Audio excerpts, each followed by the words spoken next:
What is going on, everyone? Mets Talk with Hayden J here. What's going on, everyone? I hope everyone is doing extremely well. Obviously, yes, the attitude in today's stream is probably not going to be the most pleasant. Sadly, a lot of things have kind of went kaputskis for the New York Mets these last, 72 hours and these last couple of days. Extremely, extremely tough series with the New York Mets and the Los Angeles Dodgers. I don't really know where to start with this team, but in today's stream, we are going to be going over the New York Mets and Los Angeles Dodgers series summary. Then we are going to be transitioning into the New York Mets and San Francisco Giants series preview. We are going to be going over a couple other things in terms of, Luis Rojas, if I think he is capable of being the manager, Sandy Alderson in the front office, and then whatever questions you guys have in the comment section below. So before we get into that, please, everyone, drop a like, turn on post notifications, and drop a comment below. I will get to all your comments. Do not worry. Do not fear. I read every single comment, or I try to at least, towards the end of the stream. So drop anything you got below, any concerns, and I will definitely read those. But quit wasting any time. We already wasted a couple minutes here getting into what went down with the New York Mets and the Los Angeles Dodgers. We pretty much saw that on Friday's game, things really did not go as planned for the Mets. We went into Friday's game with, high ambitions and really just hoping that the Mets would really get something going. The Mets, unfortunately, lost Friday's game 6-5. We had Tyler McGill on the bump. He pitched pretty solidly, really not many terrible complaints here. 5 innings pitched, 6 hits, 3 runs, a walk, and 6 strikeouts. We saw his ground ball, a lot of ground balls we saw, which is a little unusual, not too many ground balls. So I guess I'll take it, a little change. The Dodgers didn't chase a lot of his pitches. We know with the slider and his put-away pitch. The Dodgers did not chase his pitches a whole lot. And obviously, can you blame the Dodgers? They're an elite team with elite offense. So I think they know what to do, especially against a rookie.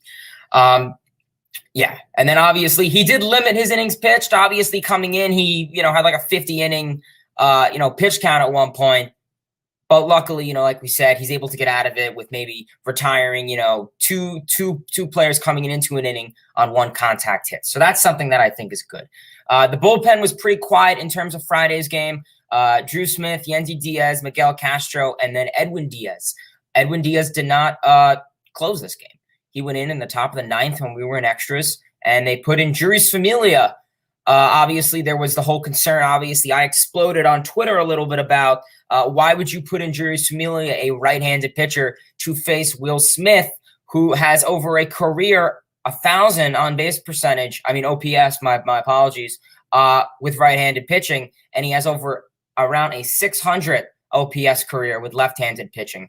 And then you have Aaron Loup, the lefty. It's pretty self-explanatory. I'm sure most of you guys already know this by now, that Rojas should have went with Loup rather than Familia. And then after in the press conference, his excuse pretty much was, oh, lefty, righty, lefty, righty. Oh, we had all righties coming up. That shenanigans and that whole kabobble.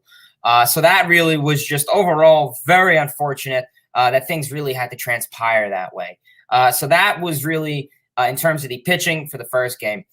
In terms of the offense was there. It's just the runners in scoring position was very, very, very minimal. Dom Smith had an RBI single. McNeil followed up with an RBI single. We had Alonso, who was able to score in a pass ball, and we had an VR RBI ground out to let in a run. I feel we've been seeing a lot of that lately, RBI ground outs, and it's kind of coming to the point where it's getting a little boring with this team, and they need to start being able to score runs by hits. Listen, sack flies, errors, I'll take it, but, that's not going to win you a World Series like that, and by this means now, it's not going to win as much of anything. So yeah, that was really it in terms of game 1. We lost an extra inning, 6-5. Very disappointing. Getting into game 2, which was Saturday's game. The Mets lost also. Big surprise, 2-1. We had Taijuan Walker, who came in and had one of his best outings that I have seen of him so far. Simply enough, we know that he had a no-hitter going into the 7th inning. Best outing of his Mets career, or maybe even his MLB career at this rate. 6.2 innings pitched, 2 hits, allowed a run, and 8 strikeouts. Like I said, he did have a no-hitter going into the 7th inning. He pounded the strike zone well. He was giving up a lot of light contact.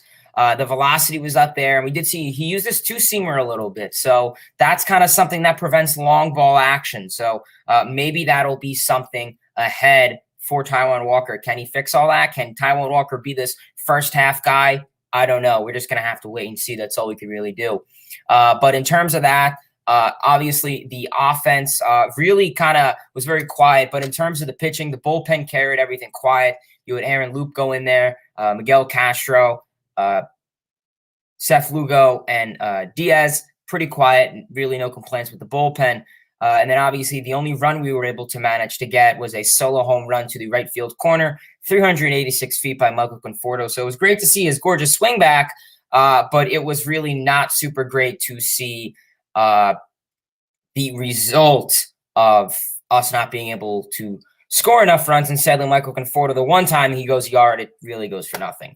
And now getting into Game 3, Sunday's game, last night's game, the Mets look like a joke on national television. Simply enough to take a look-see, we had Carlos Carrasco go on the bump.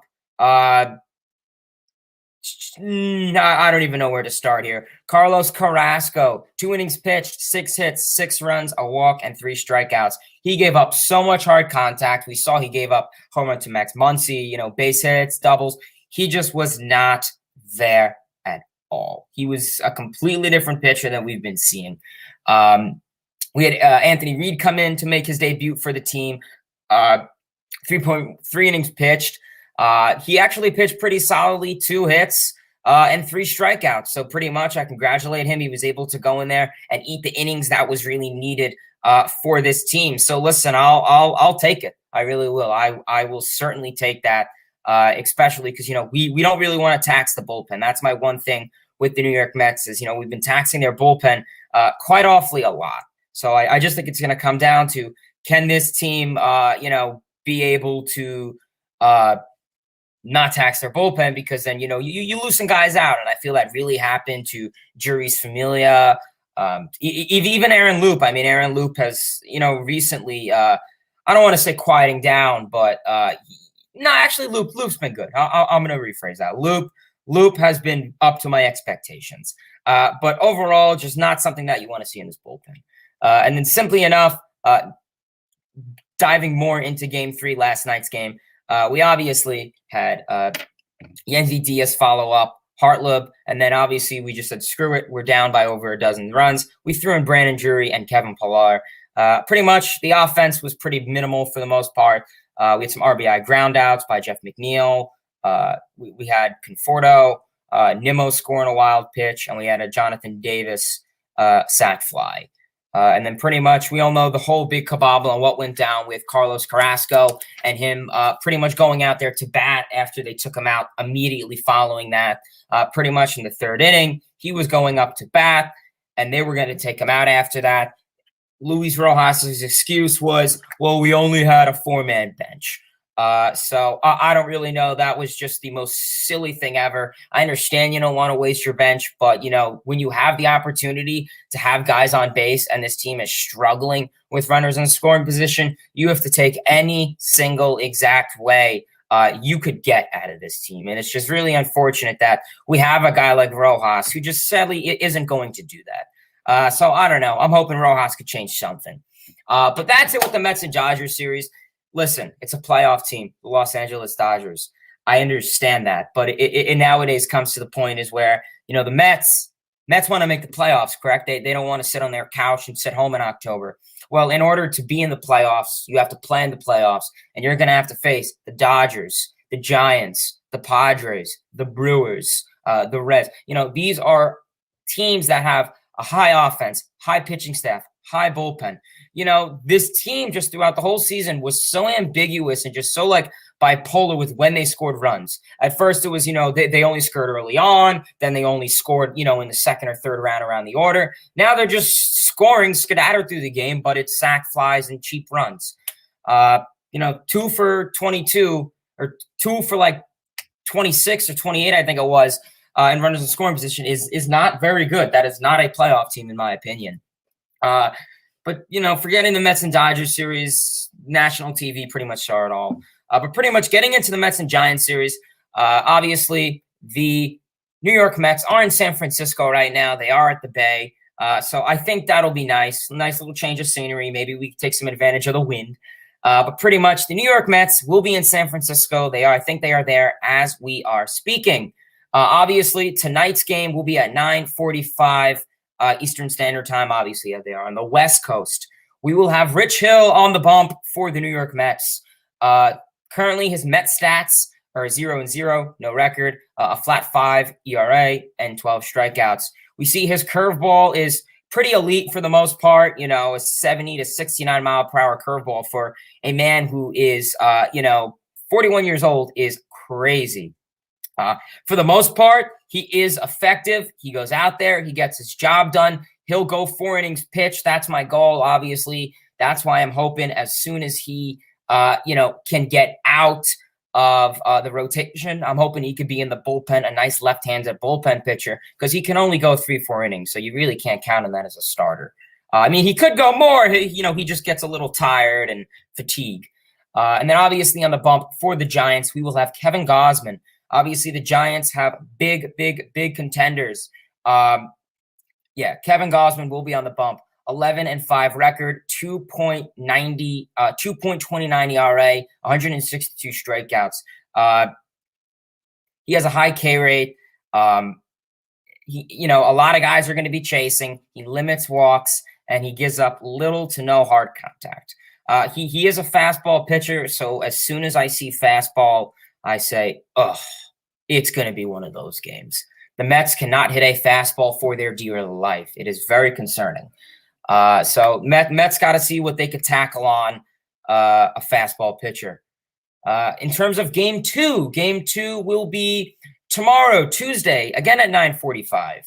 We will have Marcus Stroman on the bump. 8-11. He's coming off a great start, but 8-11 record, 2.79 ERA, 114 strikeouts.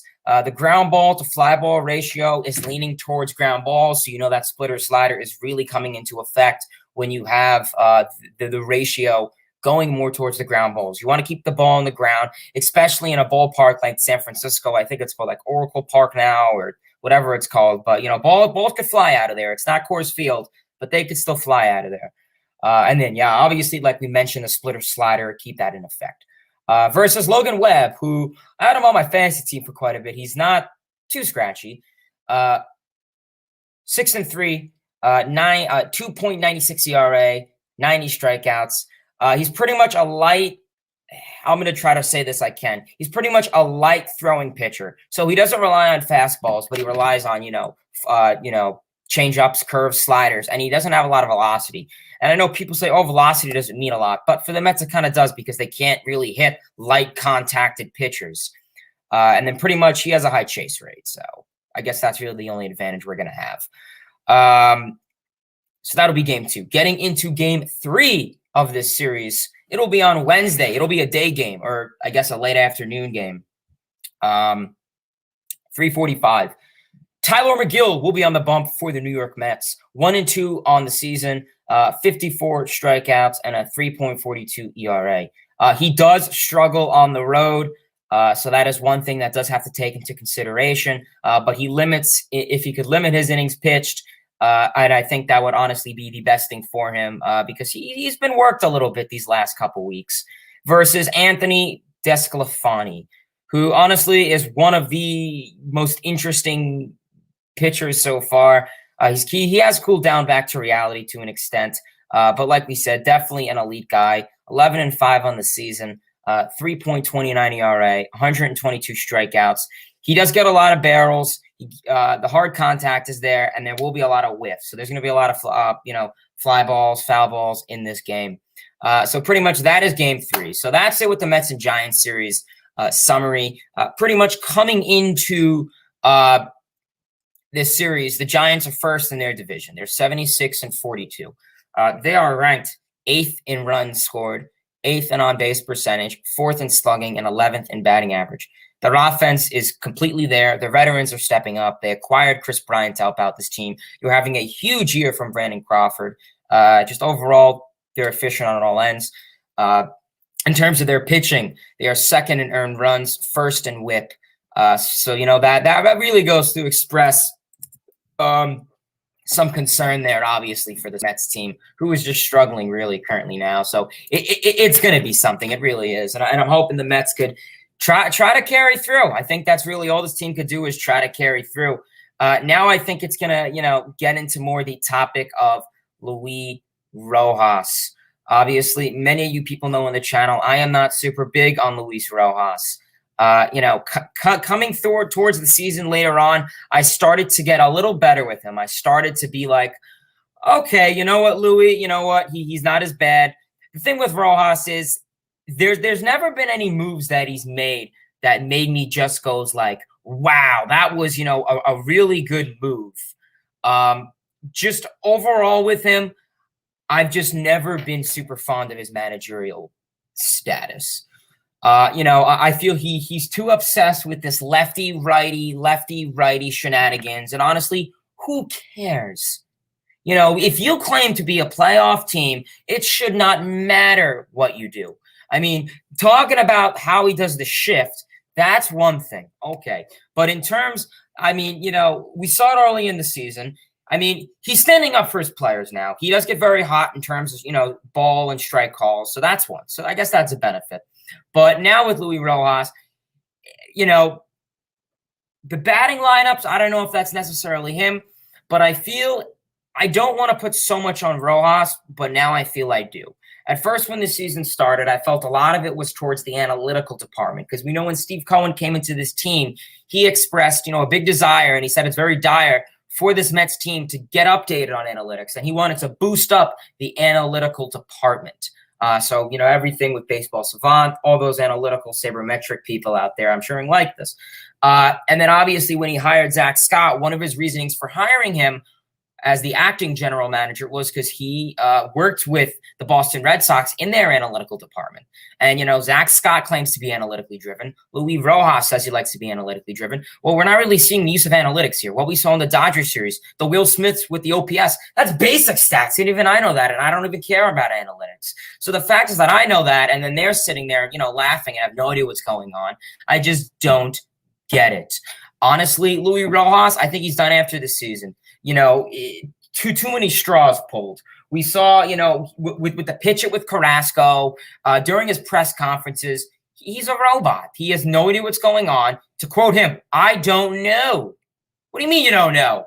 When they were talking about pitching for Carrasco, he's like, oh, I don't know. Well, you got to know, dude. You're the manager of this team. You should know what's going on.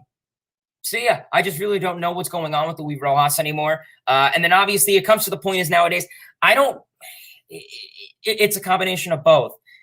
The manager isn't like how it was back in the day. If you look at Bobby Valentine, that's right, we're going to go back to when I was a little child, a toddler. If you look at Bobby Valentine,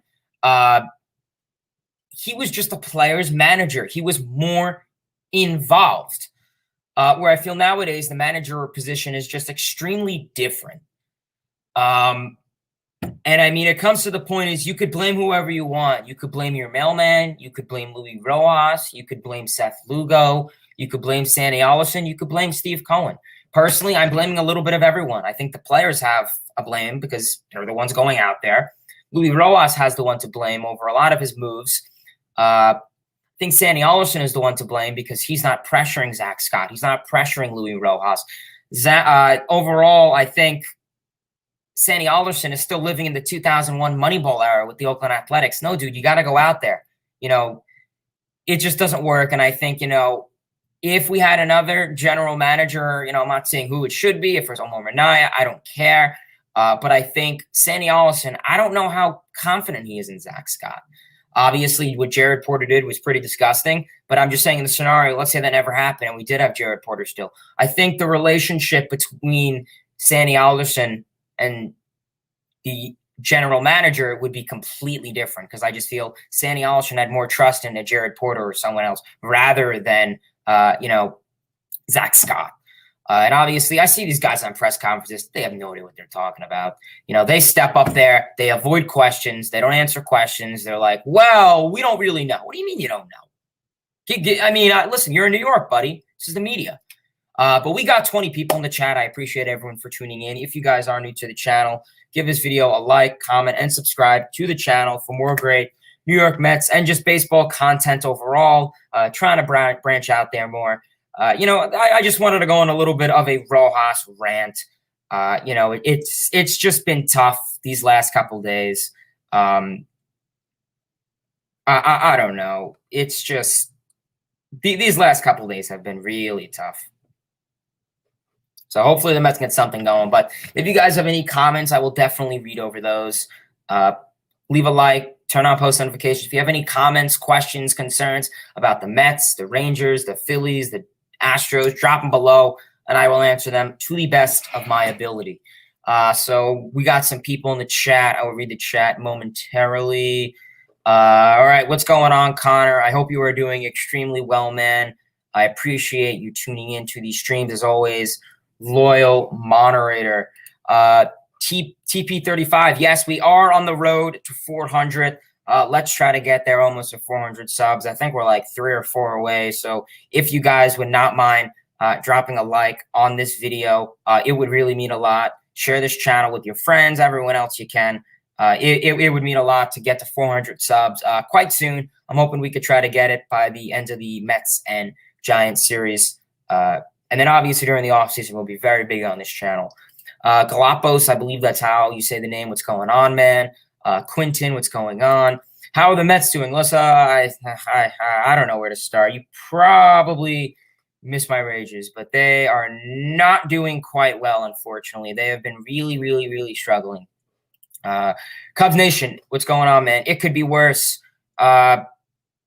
It could be worse for the Mets. They could be in the same boat as the Cubs. You're right, man, and that's true. But I think it's just – and I think I could see that. The Mets didn't completely have a collapse. I mean, they're still a game under 500. What happened with the Cubs was they just went on a huge stretch. They had the combined no-hitter. They had Chris Bryant getting hot. He started to cool off. Javi Baez wasn't really doing a whole lot. Rizzo was starting to, get a little hot. And then they kind of just sold at the deadline. I mean, I think Bryant being, sold off at the deadline makes sense. But, I mean, Rizzo and Baez were kind of a surprise for me. I didn't really suspect Rizzo or Bryant to get traded off at the deadline. Personally, I figured at least only really Bryant would go, and maybe like, a David Bodie or an Ian Happ. But, they still got – you guys still got Wilson Contreras. So I guess that's really all that matters. But John, what's going on, man? I appreciate you tuning in. AB, what's going on, man?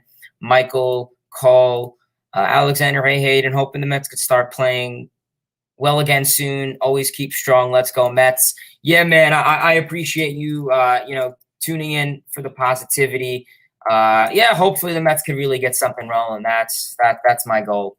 Dalton, what's going on? Kobe, I appreciate you tuning in. Quentin, Connor, Michael. Oh, Hayden, there's another Hayden in the chat. What's going on, Hayden? Yeah, Mets are a little disappointing right now. Unfortunately, you know what? But there's still time to change. But, each game it's starting to get very, very slim. Do you think Conforto is waking up? Yeah, I think he's starting to wake up a little bit. I feel he's looking a bit more comfortable at the plate. He's more having that he's more bringing his elbows in where he was bringing them outwards, where he honestly kept his hand in terms of hold on, just text someone where he kept his hands to his elbow and his breast. That was kind of the really big issue. So yeah, hopefully Conforto could really wake up soon, and I mean he's gonna have to. It's a free agent year. I understand those are very tough for a lot of guys. But I don't know. It's just Conforto, and I think something really is weird with Conforto. But yeah, I don't know. Cohen better reek off this offseason. Yeah, Cole. I mean, there's a lot of people out there, a lot of shortstops, which kind of doesn't really help out the Mets in this case. But obviously the Mets do have a lot of other guys on the market. You do have Nicholas Castellanos. That is one guy I expressed deep interest in. It was Nicholas Castellanos. I thought he could honestly be a very important asset to this team. Yeah, there are some pitchers out there. You have Yusei Kikuchi, who is a pretty good pitcher from the Mariners. We know how the Mets and Mariners are in terms of trading partners. There's a lot of guys in the free agent market. I'm sure trades are going to be a thing. So yeah, I mean, we're just going to have to see what the Mets' plans are this offseason. And I think the Mets are going to have to be aggressive this offseason because injuries and so many other things happen. Lol, Mets. Yeah, Mets are just, I don't know. Urinating tree is right. Lol, Mets. Baseball is my air. What's going on, man? Nick, John, Devin. Mets have a cruel schedule ahead. They do. And I don't know, whoever planned these events, I mean, just really, really, really did not take any consideration. And I mean, regardless, last night we saw Noah Syndergaard wasn't happy because, I originally thought, because last night the Mets were playing the Dodgers on Sunday Night Baseball. It started like 7:05, 7:10. The Mets had to go to San Francisco the next day for a 9:45 night game. So obviously you have to travel. It's a long plane ride. The game ends. Let's say the game ended at like 10:30. Then you got to go back, got to go to the airport. You got to fly. I don't think they landed there till like 4 a.m., 5 a.m. Eastern Standard Time. So, and I thought there were rules in the MLB that says a game has to start earlier so it could end. I mean, that happened the past 2 Thursdays, 12-10 games, because the Mets had to travel and the Marlins had to go to Colorado. So, yeah, I wasn't really sure what was going on. With that. That was very weird. But please, everyone, if you can, give this video a like, comment, and subscribe. Turn on those post notifications. And, yeah, hopefully, it's going to be a ride with this team. But, yeah. Who else we got? Alton, LFGM, yes. Logan, what's going on? Game was not good. Yeah, Mr. Cool, you are right, my friend. The game was not very good. That is what we were going to say. Yeah, the Mets are, I don't know. The Mets are just the Mets. Jose, what's going on, man? I appreciate you tuning into the stream. Hope you're doing well, my friend. Jed Carson says fire Rojas. Yeah, I'm probably going to agree with you on that. Giovanni, how about Tyler McGill? Am I right? Rarely nowadays you see a rookie throw a no-hitter. Yeah, that was an awesome game. I actually tuned into the 8th and 9th inning because of that. And, I saw it. So the D-backs had a no-hitter. I was like, oh, cool. And then they're playing the Padres. I was like, oh, shoot, that's, crazy. So, yeah, I mean, I was astonished that it was against the San Diego Padres. And, I mean, listen, if you're a Padres fan, they're also having some concerns. Not as bad as the Mets, obviously, but they're starting to drop where, teams like the Reds are starting to get up there in the wild card spot. So we saw the Padres today did pick up Jake Arrieta off from the Cubs. So I don't really know how much of a move that's going to be for them. They were obviously desperate for pitching because we saw Yu Darvish wasn't really as planned out, as well as Blake Snell.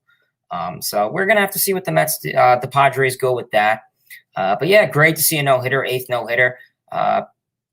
Always good to see those. From Dalton, stand with your team no matter how bad or how good they are. That's a true fan. Yeah, I agree with you, man. You just got to be with the team. I mean, you look at Orioles fans, you look at D-backs fans, even the Cubs, Nationals, teams that are going into rebuilds. Mets were in a rebuild, over a decade ago, and, it sucks, but you get out of it. Obviously, listen, the Mets aren't in a rebuild. We have our guys here. All the names here. It's just they're not performing. That's the issue. From Nick, did you see the 2022 schedules up for baseball? I did. Yeah, Mets have a pretty good schedule. I did take a small glimpse of it. I have to look at it more discreetly, obviously, but it looked pretty solid for the most part. We are playing the AL West this year, so that'll be very nice. I always enjoy AL West games. So yeah, that'll be pretty cool. Hey, and Karen, what's going on? I appreciate you tuning in. YouTube Productions. Ruben, what's going on, man? I just found your channel. I love your work. I appreciate it, man. I appreciate the nice words of kindness. I appreciate you tuning into the stream for the first time. I do not think I've seen you here before, so I appreciate you tuning in, man. Not too cool. Zach, not too cool YouTube. What's going on, man? I appreciate you tuning into the stream. You like the hat? Yeah, nice. Brooklyn Dodgers hat. I actually picked it up in Cooperstown about like 4 years ago. So it's a nice hat, Brooklyn Dodgers. I figured, we were playing the Dodgers and I don't have an LA hat. This will do.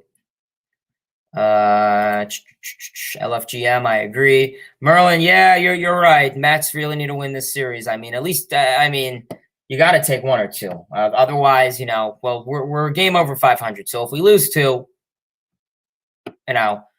lose tonight 500, lose one more under 500. So if we only take one, we'll be under 500.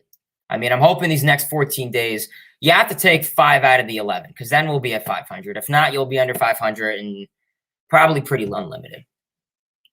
From YouTube Productions, hey, Hayden. Hey, man, I appreciate you tuning in. Do you think the Mets are lying about DeGrom and his injury? Another question is, did you see what Sal Lakota said? So pretty much to get to the first question is if I think the Mets are lying about DeGrom's injury. I don't really see why they would lie about it. Obviously, there was no structural damage when they did all the MRIs and they did the body examinations. It was just more forearm tightness with obviously DeGrom. We all know how I feel about the injury. I went over it a million times with the velocity increase and the increase in his age. And he's just getting more elite, simply to say. But yeah, personally, I don't really see why the Mets would lie about it. I don't think it would be like a Tyler Glasnow situation where he says, oh, he'll just try to ignore it and just try. You can't do that. It's forearm tightness. It's really not crazy. If it was with the shoulder, I'd be very concerned, or anything really with an elbow. But honestly, he's getting shut down for another 2 weeks. When I go back to Zach Scott saying that he's very discreet and he doesn't give off information, this is what I'm talking about. We're just told DeGrom shut down for another 2 weeks. And, Zach Scott was kind of just like, shut down for another 2 weeks. He kept it very minimal and quiet, which is what I'm not really too big on. Do I think DeGrom is, getting lied? I don't think so. I honestly think DeGrom would literally just tell the media if that was the case. I think he would just flat out say. And then, did I hear what Sal Lakota said? I did not. I don't know if he said anything stupid, but let me know what he said in the chat. When is Lindor coming back? So currently with Lindor, he said that he is going to take his own rehab. Lindor claims he does not want to play any rehab games, which, okay. He has missed quite a bit of time, so I honestly thought he would play some rehab games. But I guess that's not the case. So honestly, I guess the best thing for Lindor ahead is he said he's going to do his own rehab. I don't know what the details of that are. So yeah, we're going to have to see what that exactly is. Maybe if it's like dry swings. I don't know. I mean, we saw he fielded some ground balls. He was taking some BP this past Dodgers series during, practice time before the game. So yeah, we'll have to see really what the Mets do with Lindor. Socratic, what's going on, man? I appreciate you tuning in. Quentin, Ivan Dos, Fire Rojas. Yeah, I probably got to agree with you, man. Fire Rojas. A lot of people are not too big on Rojas anymore, and I get that. To be honest, I don't see why a lot of people think the season is over. We have a full month and a half to play, and after a big series against the California teams, we play the Nationals and Mets. Yeah, honestly, I understand that point. Sorry, it's very hot out. Sunny Florida. I understand that point. People say, oh, it's not over until, it's over. But I think it just comes down to time. Simply enough, if we have 11 more games as Dodgers, Giants, and Dodgers, if we lose Dodgers, Giants, if we lose, 10 out of 11 and only win like 1 or 2 games, well, it's going to be tough to recover from that because you have the Mets getting worse, the Phillies getting better, and the Braves getting skyrocketing better. So it's going to be tough coming back from that when you're losing games and you're going to be, 6, 7 games under 500 and you have, the Braves and Phillies getting up there. So it's going to be a challenge. Devin, facts. Yeah, I mean, all I speak is facts. So that's what I'm going to do. For manager, I would love to have Buck Showalter or Mike Piazza. All right. Yeah, those are 2 interesting choices. 2 very intriguing choices. Karen's on your support call. Fire Rojas. Yeah, I feel ya. Devin's Hayden spitting facts. All I do, man, is spit facts. They have great. The Mets need to get DeGrom. Yeah, honestly, I agree. I mean, I don't know how much Lindor and DeGrom could possibly do. I mean, DeGrom can only go out there 5 days and pitch. Offensively, he can help. I mean, he can get a runner a hit, so sure. But I mean, the wins above replacement probably isn't crazy high for DeGrom's offense. And then Lindor, I mean, one man can't carry the team. But, I guess the chemistry can have a thing too. Bobby Valentine, yeah, he was a great guy. I remember that. My favorite moment was when he got ejected and he put the mustache on. The players. Coming from a Yankee fan, I think the series against the Dodgers revealed a lot of things about the Mets. I think it did. And, it comes to a point where the Mets had a lot of opportunities, and I think it was kind of scrimmaged on both sides. I think the managerial staff and the coaches kind of prevented some things, and I think the players did, of course. It comes to a point is, you have the bases loaded for Michael Conforto and no outs, and what does Conforto do with that? Throws it away and, feels a ground ball. So it's unfortunate. It really is. We got 18 people in the chat. Please, everyone, if you're new to the channel, hit that like button, subscribe, all of that great stuff. Yes, 400 subs. We are almost there. But please, everyone, if you know anyone, if you're new to the channel, hit that sub button. Tell your friends about this channel. Make an account for your dog, your cat, your goldfish, whatever you got to do. Who should the Mets sign during free agency? I'm assuming you meant to put an A there. Nicholas Castellanos is one guy I've expressed interest in. Yusei Kikuchi could be a fair option. I mean, the season hasn't even ended yet, so it's kind of tough to pinpoint what we need. And, is Smith going to go? Is J.D. Davis going to go? Is Conforto going to walk? Is Stroman going to walk? We have to wait till, free agency starts, obviously. But it's always good to plan ahead. I don't have a problem with that, Mr. Cool. I mean, Castellanos is probably my best bet as of right now. Castellanos and some bullpen. If Frank were here, he'd be furious. He would. Yes, 3 away from 400. All right, I like that. I know most of today's stream is negative, but I just wanted to reassure you, you got to believe. Keep up spectacular work. Well, I appreciate it, Ruben. Thank you for the kind words. That definitely means a lot. The Mets could have won 2-1. They could have won the first 2. That is true. That is very true. I appreciate it. Great stream. Yes, always appreciate it. I wish we had George Springer right now. Well, he's injured right now, so I don't know how much Springer would help right now. But yeah, I agree with you. Maybe for like the last 4 weeks, he could definitely help out. I mean, he was having an MVP type of month for the most part. Of course, Springer could have been very helpful. And then now you have Conforto waking up, so maybe they traded places. Broke my heart. Great stream. I appreciate it, Quinton. I appreciate it. Merlin, I will be happy when they win series. Yeah, I mean, that's the thing is the Mets, they're going, Pete Alonso saying, oh, we got to be positive. Hit a fastball, don't swing at the first pitch. I'll be positive. LGM, I appreciate it, Kobe. Those little leaguers love Springer. Yeah, all little leaguers love Springer. Hey, Hayden, Galapagos, what's going on, man? I appreciate you tuning in. Seahawks Jose, Ohtani or Guerrero for MVP. I got to go Ohtani just because at least Ohtani could pitch. I mean, listen, Vlad's great too. Vlad could have a case if he wins the Triple Crown. But I'm probably going to go Ohtani just because, I mean, all MLB does is just talk about Ohtani and Tatis. So regardless of how many games Tatis has played, he'll probably still win it because the MLB analysts just – I mean, I don't have a problem with Tatis. It's just that's all they do. It's all I see on MLB Network and Instagram and Twitter is Tatis, Ohtani, Tatis, Ohtani. It's like there's other players in the world besides them. What could be blamed for the Mets? I mean, in terms of what could be blamed for them and who, I mean, I know this is a cheap excuse and it's used a lot, but I think in this scenario, it does work for the Mets is the injuries. You look at how this season really started and the expectations for this team were high. A lot of people, including myself, had us winning the division. I was speaking with people that said we would win 100 games, 98 games, and that we would sweep teams and, be on a run and just be elite. But then the injuries kind of just killed us. I mean, we had a point where we had, Wilfredo Tovar, Mason Williams, and Khalil Lee as our outfield. I mean, that's kind of concerning. But they did the job done. It's just you didn't have, Conforto, Jeff McNeil, Brandon Nimmo. And I think, they're here now, but they don't have the full season under their belt. That's the issue.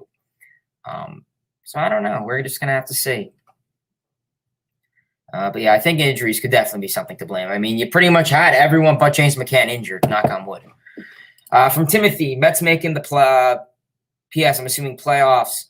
Probably not. I mean, I don't know. It's really tough to say. Like, everyone says there's so much more time in the season, but you got 11 games, and those 11 games are really going to mean something. Maybe if it was like 2 series, like Mets and like Dodgers and Mets, and then Mets and Dodgers, maybe 0-6, it wouldn't be as bad, but it's a big stretch. And then the Marlins always find a way to kill us, and I just don't know. With the Nationals, they'll probably still find a way. So I don't know. What's up, Hayden? What place were we in again? I got you guys. Third place team. I'm gonna have to get a little thing on my brand right here and put that on there. David Wright is manager. Hey, I'm taking it over Louis.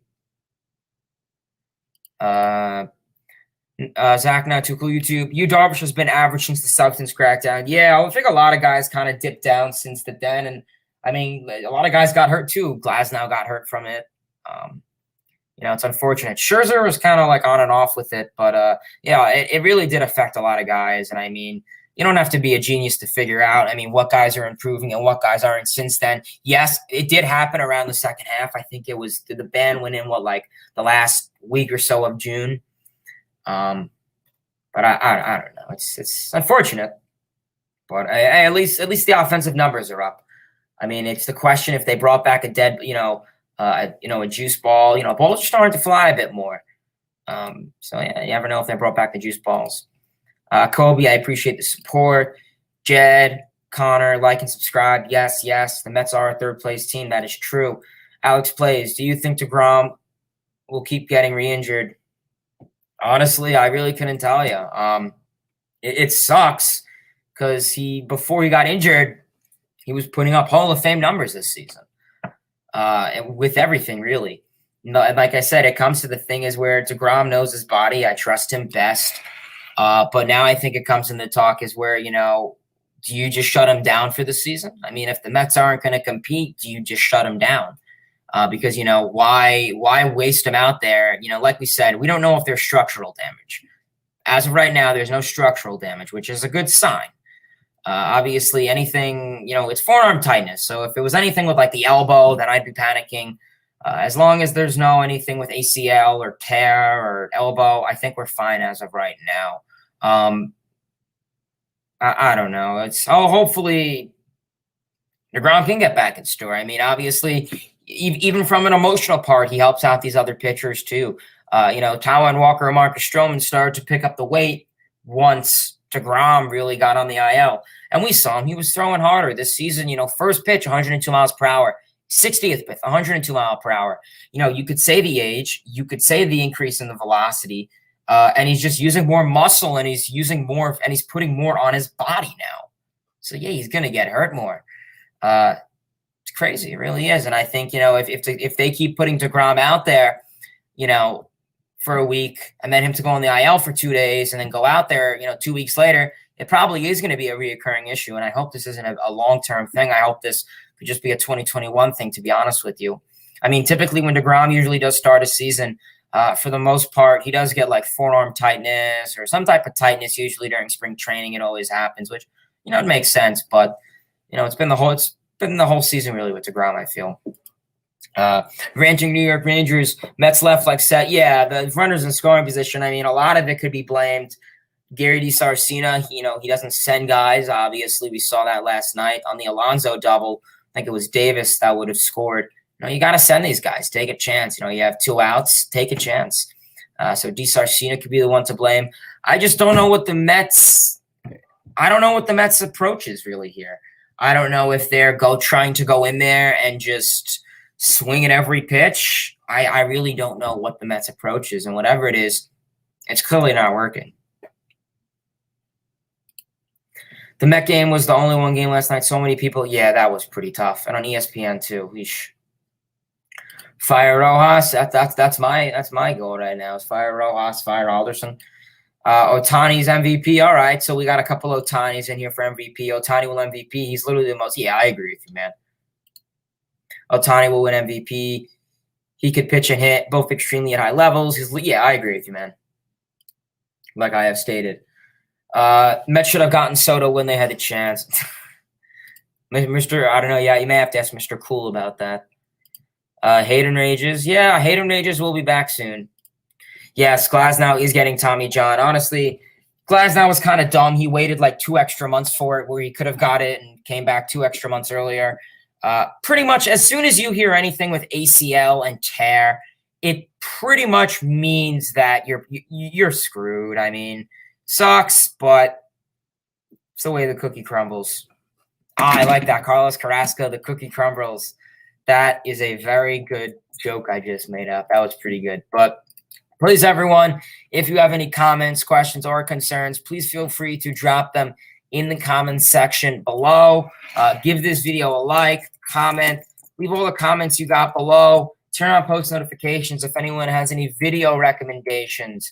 Drop them below, obviously. There's not a whole lot to talk about now since the trade deadline kind of, dialed down and all that great stuff. So, yeah, drop any comments, questions.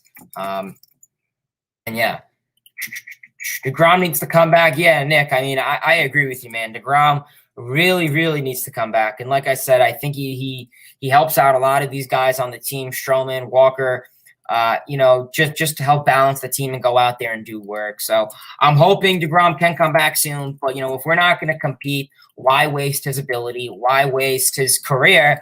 Why waste his Hall of Fame prime? Just for us to go Kaputskis. So, we're gonna have to see, to be honest with you.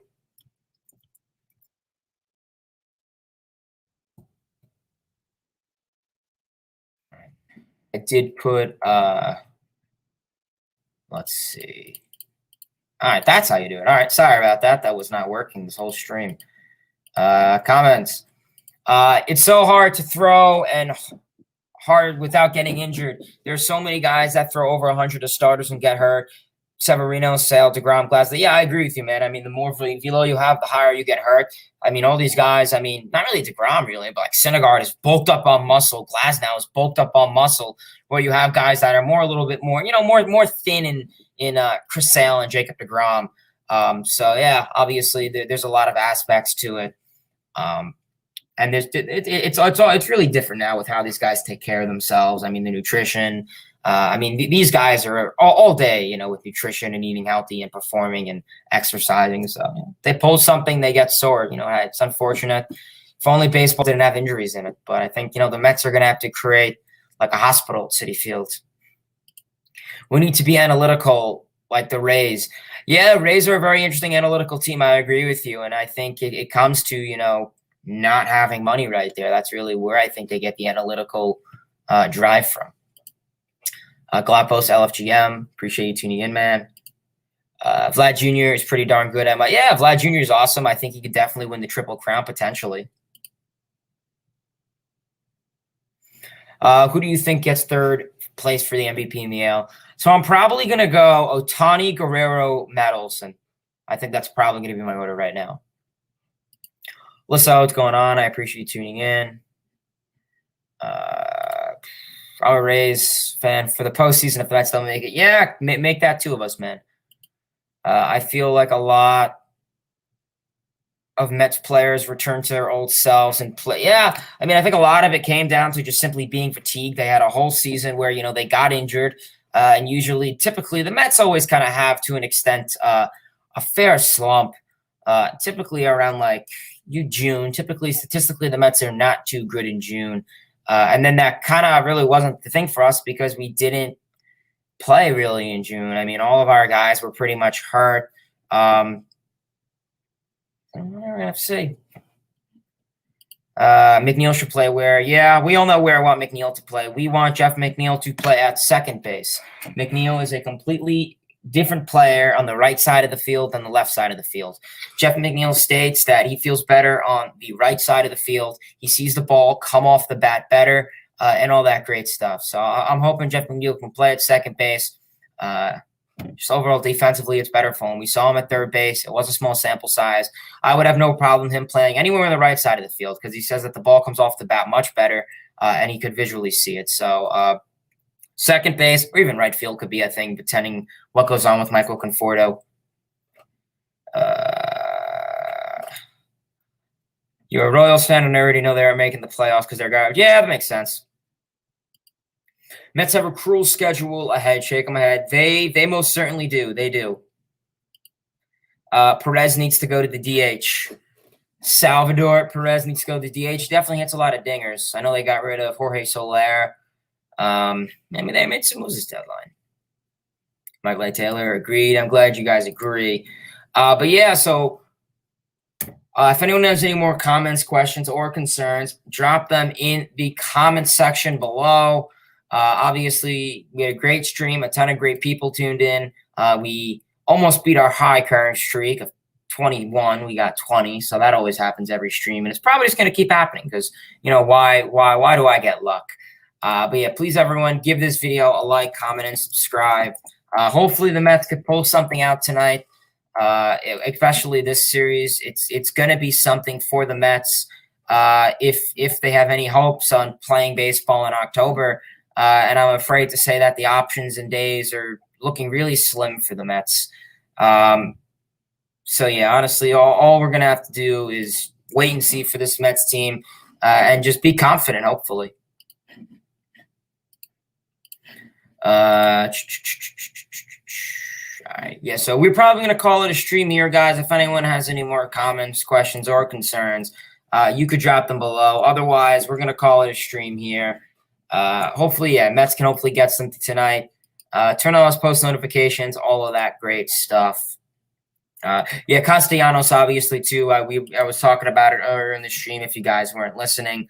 Nick Castellanos is definitely a guy that I've expressed some interest in, honestly, whether he takes over right field, obviously, or wherever position he plays over. That would obviously be something to suit for.